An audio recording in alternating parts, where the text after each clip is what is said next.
Hello, a very good evening and welcome to the programme. It's Iain Dale here with you until 10. It's 4 minutes past 7. Now, as you know, every month Rachel Reeves, the Shadow Chancellor, comes in to do a phone-in, taking your calls on what she might do if she were indeed the Chancellor. And I suppose every month that we move towards nearer a general election, her views become increasingly important because Labour still has, 15 to 20 point lead in the polls. So if the election was held tomorrow, Rachel would be sitting in the Treasury the next day. So it's your chance, really, to quiz the woman who could be in control of our tax and spending within the next year. Everyone seems to think the election will be in October next year, but some people are thinking May, so we might be less than a year away. So, Rachel, welcome. Is there a sense of excitement or slight trepidation about what might lie ahead over the next year? Well, I've been an MP, as you know, Ian, for over 13 years now, and all of those have been on the opposition benches because Labour has lost the last 4 elections. So there is a sense of excitement that it's within our grasp for the first time, frankly, in the time that I've been a Member of Parliament.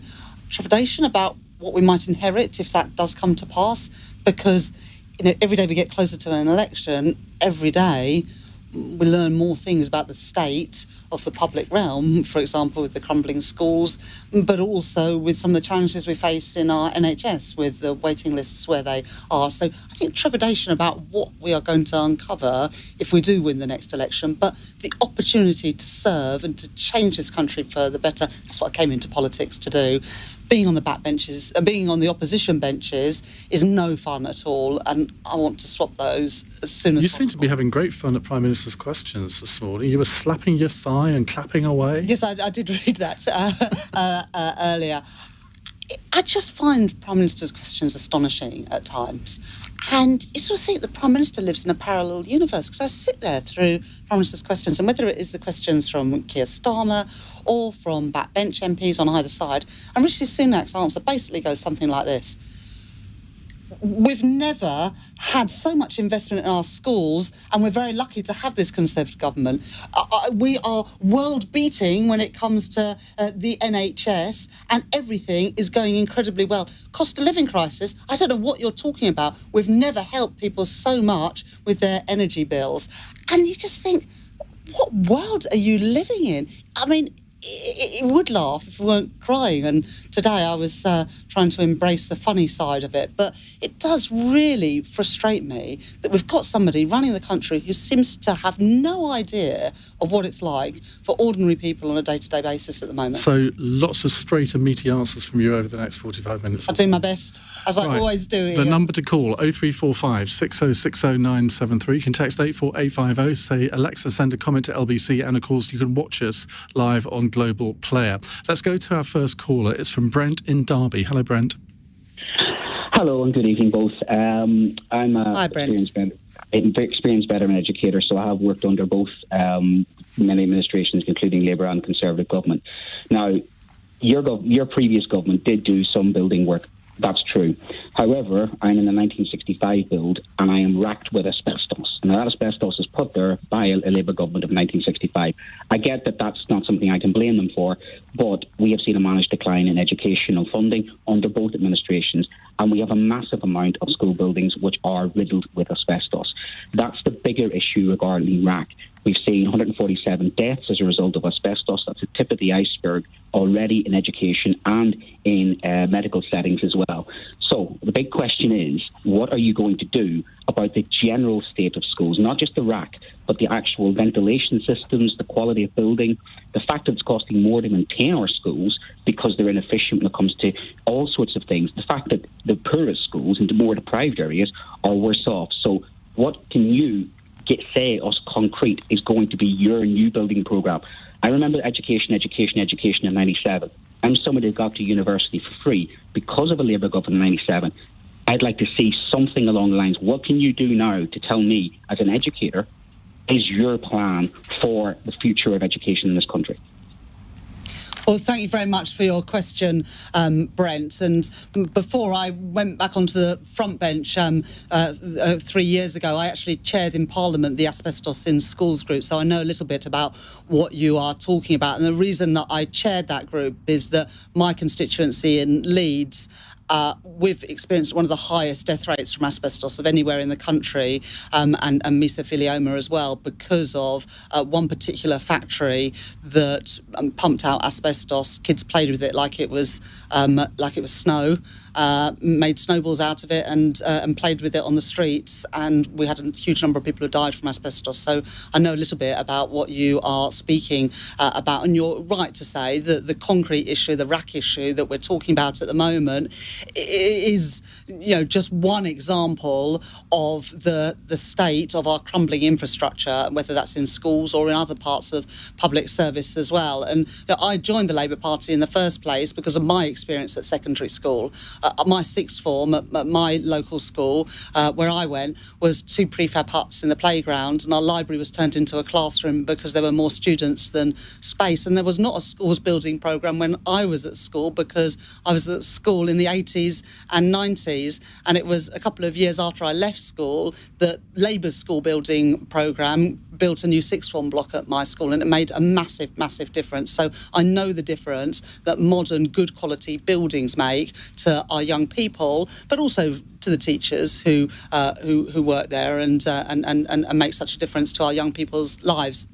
Now, look, I want to ensure that we deal firstly with the problem we're confronted with today, so that kids can get back to school, because although I complain about what happened when I was at school, at the beginning of every term we did return to school because we didn't have ceilings that were literally caving in on us. So we need to deal with this immediate problem now. The Chancellor has said that he will do whatever it takes to get our schools in the state that they need to be. I will hold him to account for that over the next few months until the election comes, and then ahead of the next election we will set out our plans. Now, I'm not in a position to say at the moment how much this is going to even cost, because the government haven't released those numbers. But I hope what you hear from me, Brent, is somebody who's absolutely committed to our young people and to our education system, because I know the difference that good quality buildings make to young people when they're growing up and going to school. Well, when Ed Balls was Education Secretary, he had this Building Schools for the Future programme, which I think would have cost £56 billion over a prolonged period of time.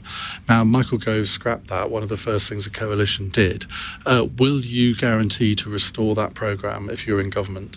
Well, look, we'll set out all the spending proposals in a properly costed and funded way ahead of the election. But one of the reasons we are in this mess today is that, and actually Brent made this point, is that we haven't been maintaining and looking after our infrastructure, including our schools. And so now we're in a position, the irony of it is that it's going to end up costing more if we had have actually looked after and maintained our school buildings. But we'll set out all those plans. But I hope you can tell that I'm somebody that understands the importance of good schools for our young people. But given what you said about chairing the all-party group on asbestos in schools, you could make a firm commitment to do something about that. I mean, that wouldn't presumably cost billions of pounds to do something about.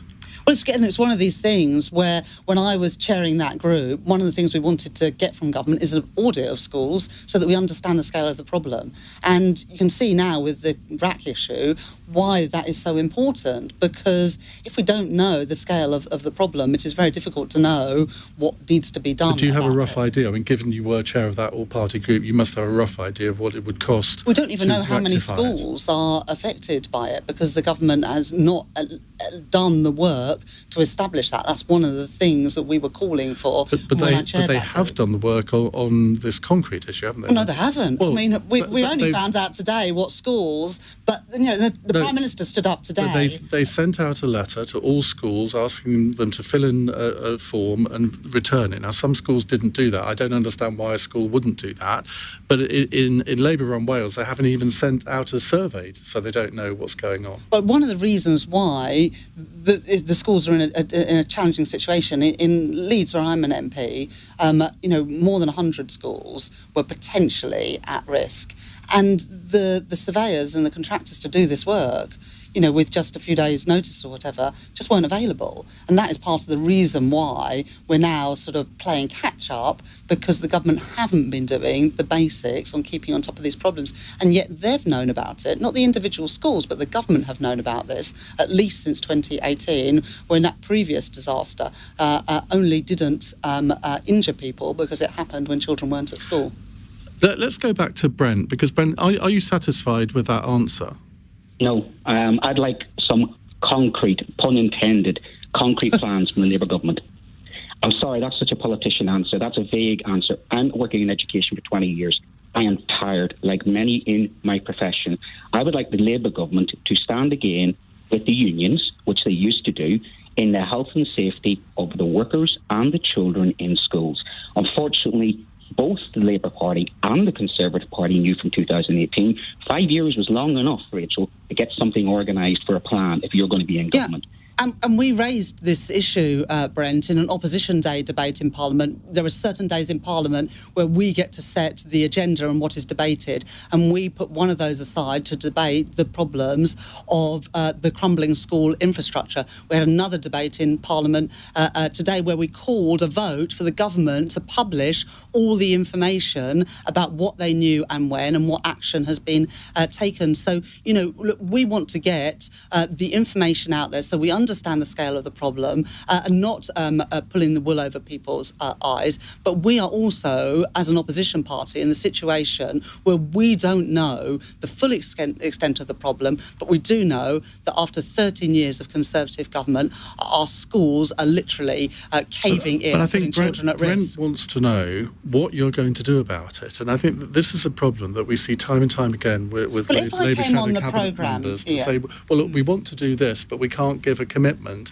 ahead of an election. It doesn't really wash with the electorate. That's not what I'm saying. I'm saying ahead of the election, we will set all that out. But if I came on the programme this evening, Iain, if I came on the programme this evening and said, I know how much this is going to cost and I can tell you how I'm going to fix it, that would be a lie. And you would rightly pick me up on it because we don't know how much it's going to cost. We don't know how many schools are affected. Rachel D'Souza, the Children's Commissioner, was on this programme earlier, or on LBC earlier, and said this is not the end of it. There will be more examples. So, you know, it would be wrong of me to come in and say, I've got all the answers and I can explain how I'm going to fix this mess. That's why we're trying to get the bottom Jeremy Hunt of is the state saying, of this. well, I will provide the money, whatever it takes. Yes, and I said right at the beginning my answer to Brent, and we will hold him to account over the next few months, and then we hope to have the chance to fix this in government. Now, look, I've already given one example that shows Labour's priorities when it comes to education funding. Labour have said, I have said, that we would put VAT on private school fees and we would use that money to invest in our state schools because that is what we think the priority is. Now, the government say that's anti-aspiration. I tell you what is anti-aspiration. It is telling parents and children with 5 days' notice that they can't go back to school at the beginning of term. That's just one choice that a Labour government would make different from the Conservatives to put money where it belongs into the education of all of our children in our state schools. Lots of calls coming in on lots of different subjects. We'll come to them in just a moment. It's 17 minutes past 7. LBC.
Leading Britain's conversation. Iain Dale. Alexa, send a comment to LBC. 19 minutes past 7 on LBC. We have Rachel Reeves, the Shadow Chancellor, with us taking your calls and texts. Here's one. Does Rachel think Gillian Keegan, the Education Secretary, should be sacked? Well, she's not had a good week, has she? I want the whole lot of them out. Bridget Phillipson as our Education Secretary, because I think that she would do an absolutely brilliant job. I think one thing about all these different ministers you've had, and we've had, it's been a merry-go-round at the Department for Education, so many different Education Secretaries. But one thing they've all got in common is over the last 4 years, they have all underspent on capital budgets. £1.4 billion in the last 4 years hasn't been spent. It's money allocated by the Treasury, but they didn't get it out of the door. And now we know that we've got schools that were in desperate need of investment. If I was the Chancellor, I would be saying to the ministers, you've got the money, you should be spending it. What is going on? Why can you not manage your department to get that money spent? Over that period, I think that's a 7% underspend, which, it's 1.4 billion sounds a huge amount of money, and it is. But 7% underspend. If you were Chancellor now, you'd probably be congratulating them for not spending all the money, wouldn't you? I think if I said to all my colleagues, you could have a 7% increase in your budgets, they would all bite my hands off. So 7% is a significant sum of money, £1.4 billion that could have and should have been spent in improving, rebuilding our schools. If that had been spent, we wouldn't be in the mess we are in today. Right, let's go to Helena, who's a first-time caller in Nottingham. Helena, hello, what would you like to ask? Hi, Rachel. Hi, Helena. Hi, I've got a question. I've got a quote here from a pretty prominent economist, and they say that Labour needs to provide an alternative to aggressive policies being prioritised by the Conservatives. The banks and those earning more than £100,000 could quite easily contribute a little more, and unless they do, inequality and poverty will inevitably soar in the months and years ahead. Do you agree with that statement? The way that I believe that you can reduce inequality, reduce poverty, and actually also improve the living standards of ordinary working people, not in poverty, but struggling to get by, is through growing the economy. Because that is the way that we can ensure that working people have more money in their pockets and we have more money for public services. And one of the real failures over these last 13 years is to grow our economy in all parts of the country, creating those good quality, high-paid jobs. So my priority is to get that economic growth back in our economy, to lift people out of poverty and to have the money we need to invest in our schools and our hospitals and so much else of the public realm, which has been, decimated, frankly, by this Conservative government. Well, let's bring in another caller who's got a similar point to make. Phil in Broadstairs. Hello, Phil. Good evening, Ian. Hello, Rachel. Yes, Hi, Phil.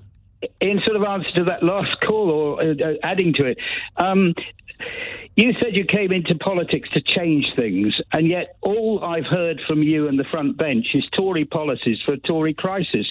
You're not going to tax wealth. You're not going to do much with income tax. You're leaving the profits of the banks, the water and the energy untouched. I remember very well, because I was born in that period, the Attlee government. And what they came in with was a four-letter word, hope. You aren't communicating hope. There is no ambition in evidence in what you're doing. And they had a much harder job than you've got to rebuild the country after the Second World War. COVID is bad. 2008 was terrible. But austerity has to be stopped. And you seem to be wanting to carry on worshipping the Treasury, because you are an ex-banker, Bank of England banker, and you don't seem to be in making any kind of ambition clear to me as a voter, or the public as voters, whether you're prepared to rise to these challenges, which are far worse than what we had in World War II.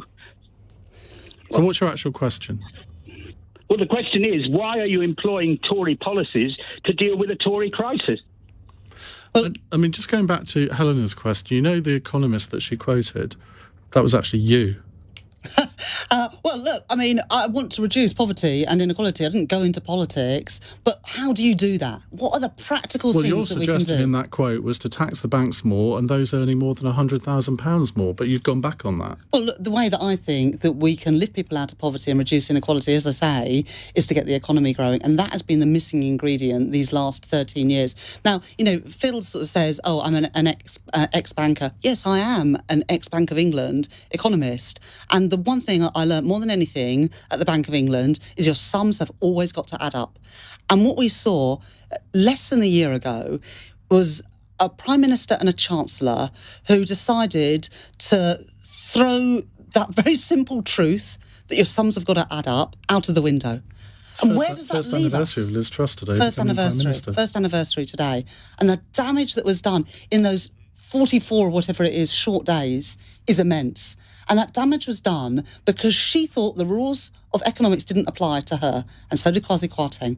And we have paid a heavy price for that experiment. And I will never play fast and loose with the public finances, because the people who pay the consequences of that are ordinary working people and some of the poorest people in society who are now facing higher rents, higher mortgages, almost the collapse of the UK pension market because of their ideological experiment. And I will never do that. That responsibility, fiscal and economic stability, always has to come first, and it will with me. But if you're just going to follow Tory economic policy, what's the point of voting Labour? Well, you know, we've said that we would get rid of the non-dom tax status. I haven't heard Rishi Sunak calling for that. I wonder why. We've said that there would be VAT on private school fees, and we would put that money where it belongs, in our state schools. We've said that private equity bosses, their income should be taxed as income and not capital gains, and we've put that money into our public services. And we've said that we would have a proper windfall tax on the huge profits that the energy companies are making, and help with the cost of living crisis.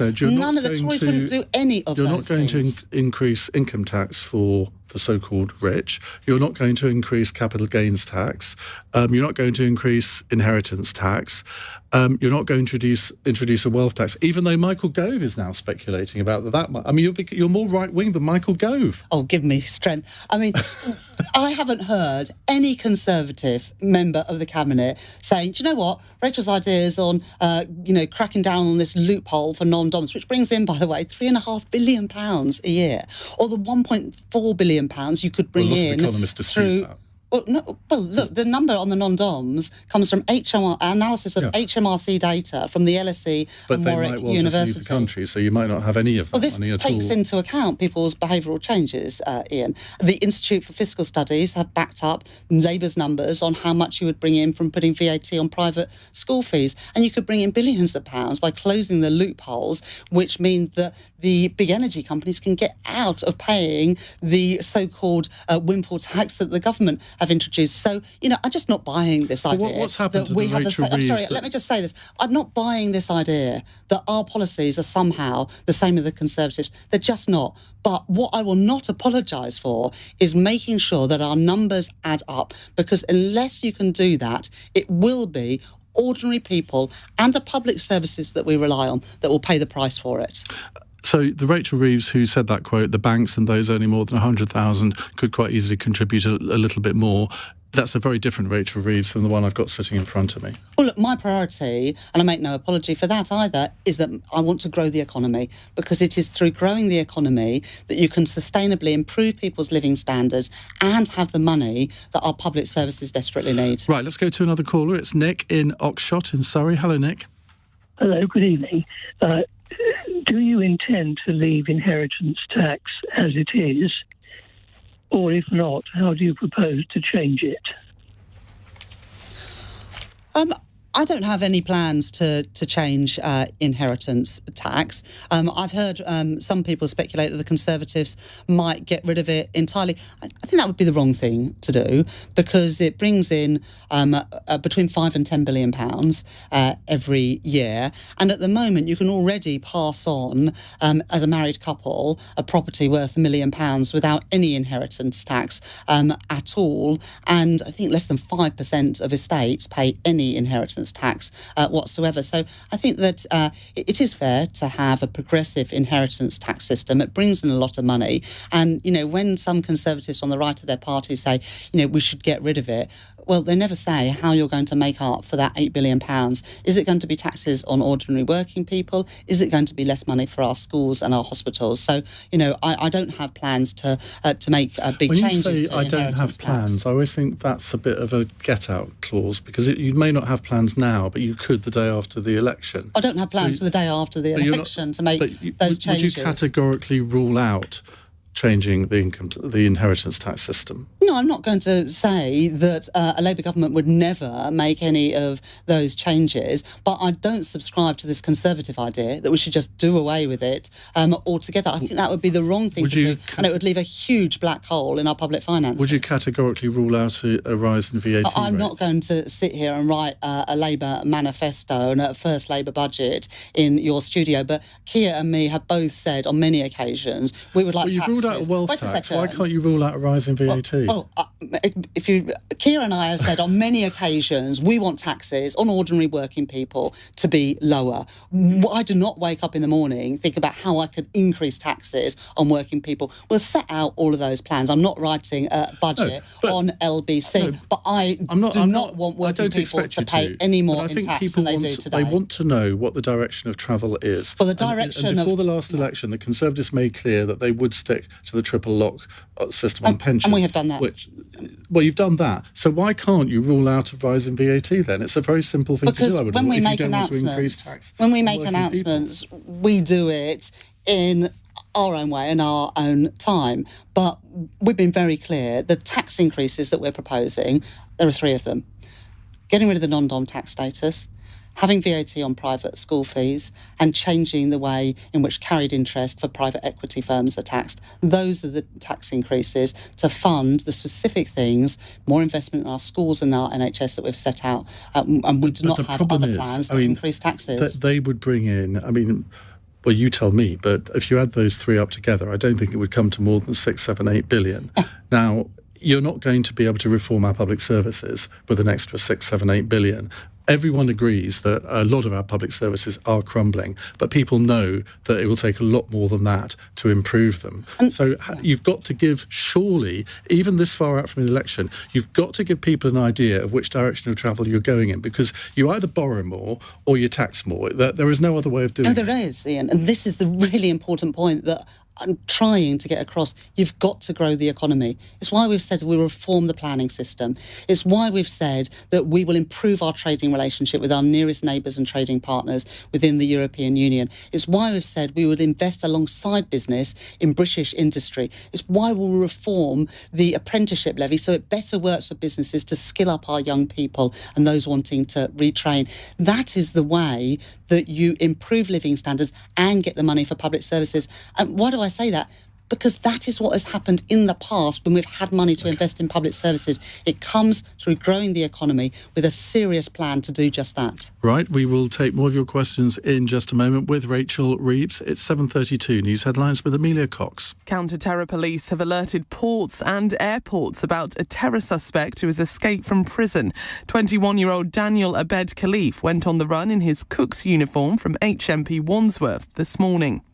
The Children's Commissioner has told LBC rebuilding schools as a result of the concrete crisis will take years. It's understood government officials have been discussing the use of temporary classrooms for up to 5 years. And Spanish player Jenny Hermoso has filed a legal complaint against Luis Rubiales over his conduct at the World Cup final. The suspended president of the country's FA kissed her on the lips at the trophy presentation in Sydney.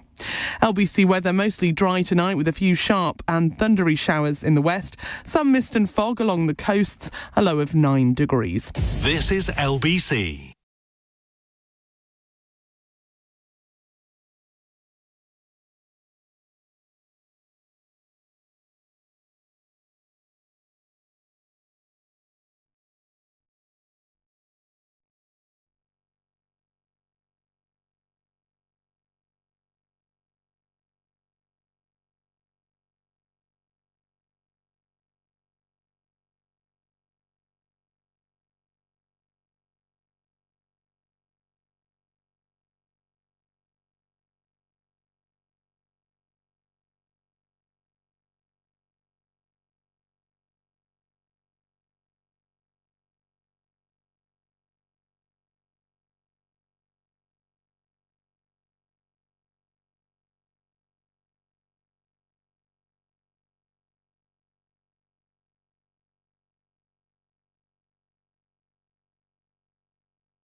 This is LBC with Iain Dale. Call 0345 6060 973.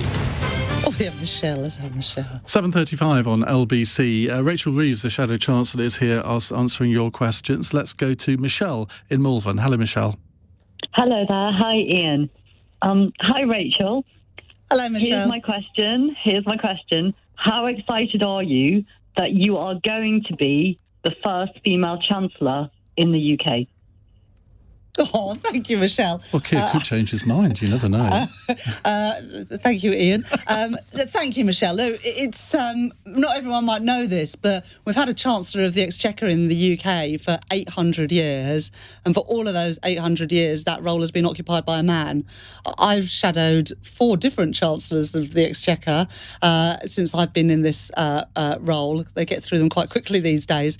But yeah, it's always been a man, and it is one of the few glass ceilings still to smash in politics, and I really hope I get that opportunity, and I would take that responsibility seriously, because there are still plenty of inequalities still in society.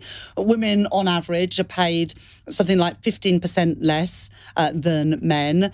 There's a big barrier, especially when it comes to childcare, for women accessing good jobs, paying decent wages.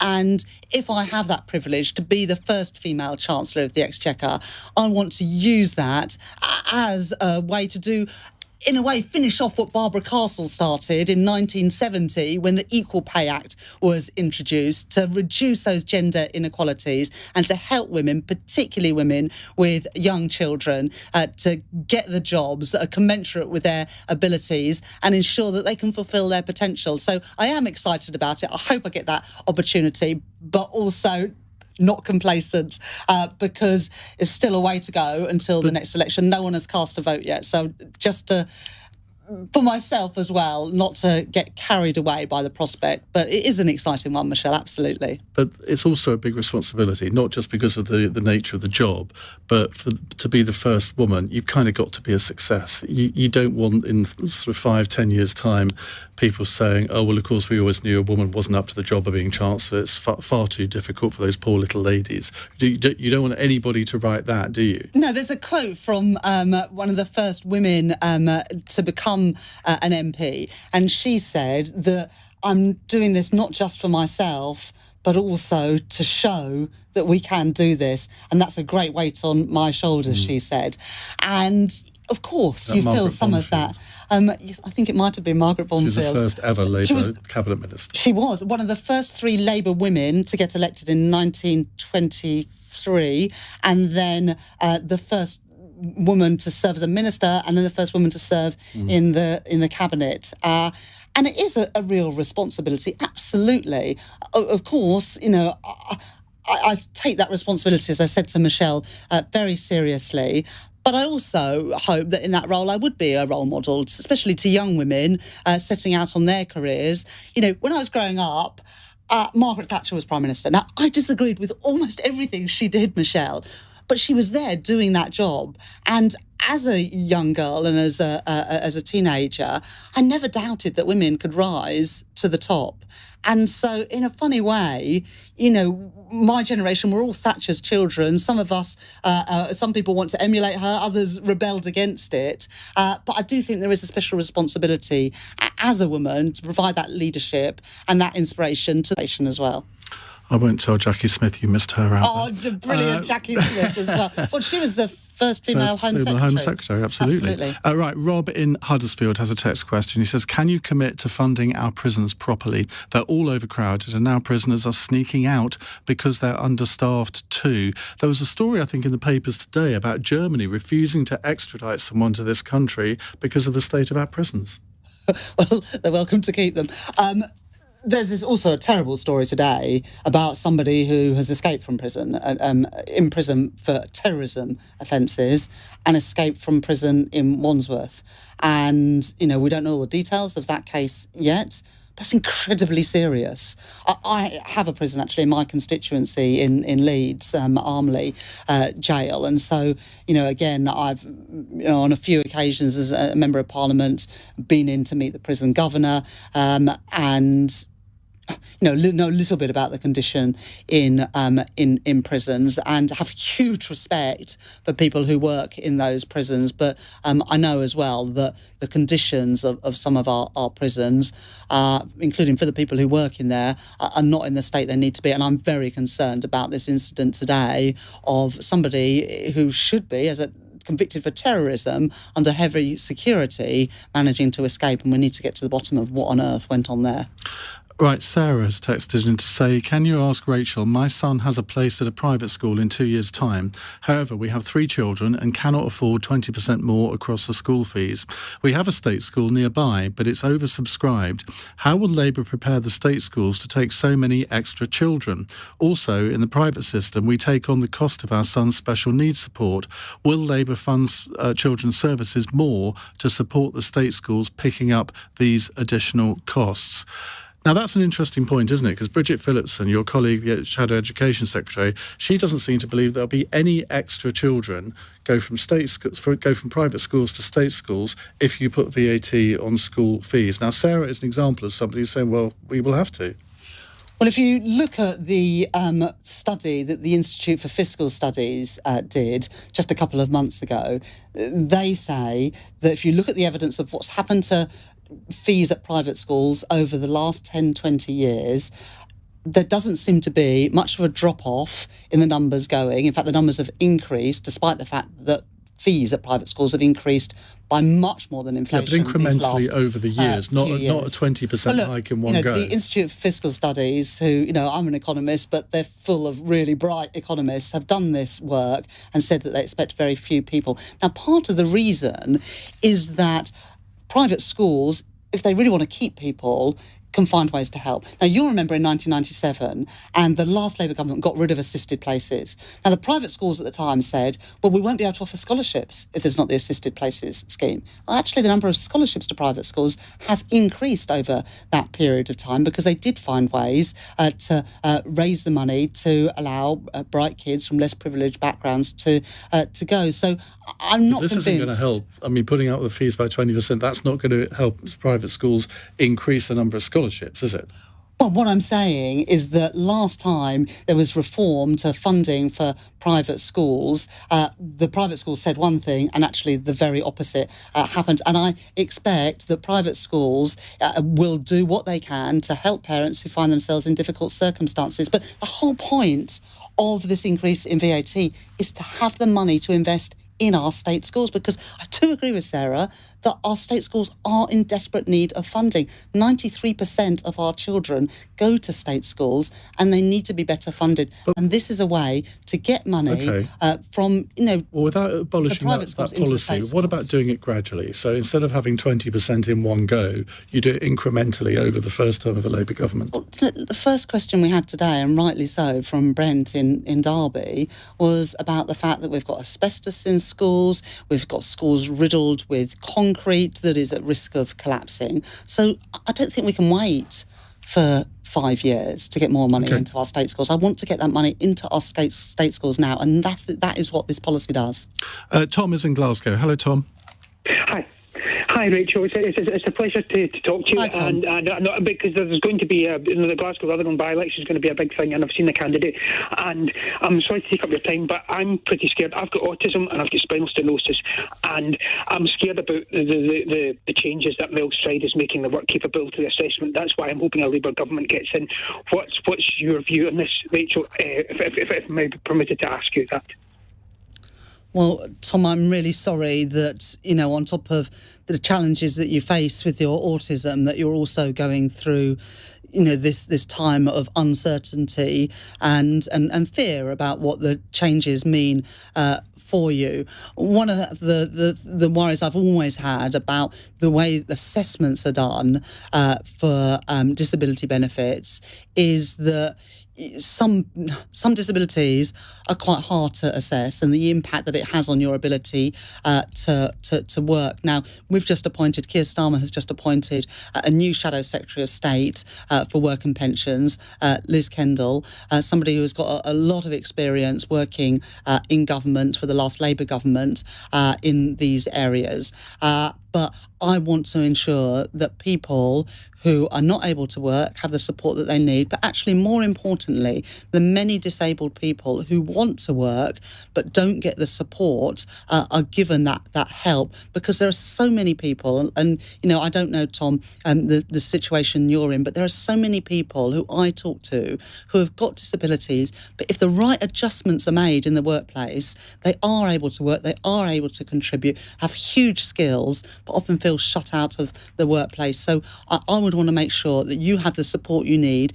If that support is to help you into work, brilliant. If that is not an option for you, that you have the dignity that you deserve, and that is what I would promise as an incoming Labour government would deliver for you, Tom. Rachel, we've run out of time, I'm afraid. Oh my gosh. I know. We'll have you back next month, though. Maybe from the Labour Party conference, I don't know. But That's a good point. We will see you again very soon. Thank you very much indeed. Well, thank you to all your callers and to you, Iain. Well, not at all. Pleasure to have you. Now, coming up at 8 o'clock, it's Cross Question. We've cleared the ball. The lines are open for all Cross Question. 0345 6060 973. We have the Chairman of the Conservative Party, Greg Hands.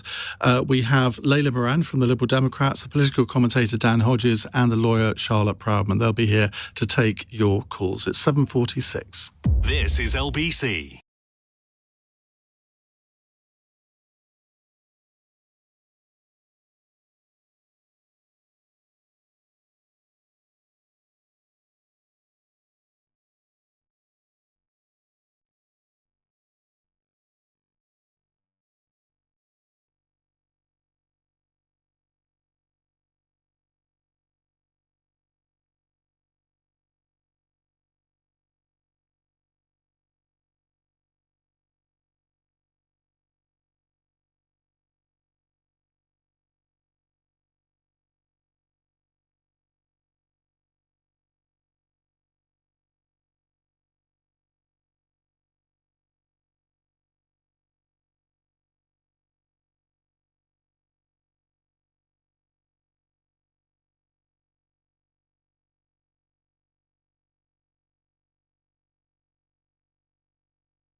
Apply.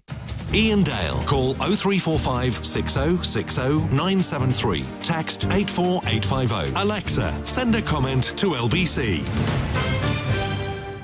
It's 10 to 8. Now, after 8 this evening, we have tonight's edition of Cross Question. On the panel, we have the Chairman of the Conservative Party, Greg Hands, the Lib Dems Foreign Affairs spokesperson, Layla Moran, the Mail on Sunday columnist, Dan Hodges, and the human rights barrister, Dr. Charlotte Proudman. Now, before we come to that, today marks 1 year since a certain Liz Truss became Prime Minister. Now, we all remember just how well things went for her in Number 10 during the weeks which followed. And this sorry tale is laid out in the book Out of the Blue by the journalists Harry Cole and James Heal. They joined me on my book club podcast, which you can find on Global Player, and we began the conversation by their recollections of the Truss premiership 1 year ago today, with how the vanquished Rishi Sunak reacted to the Tory leadership contest. she won fair and square, and he said that very clearly. He did his valedictory in the FT, and lots of people around him didn't. But Sunak himself exited the stage for a good 4 weeks.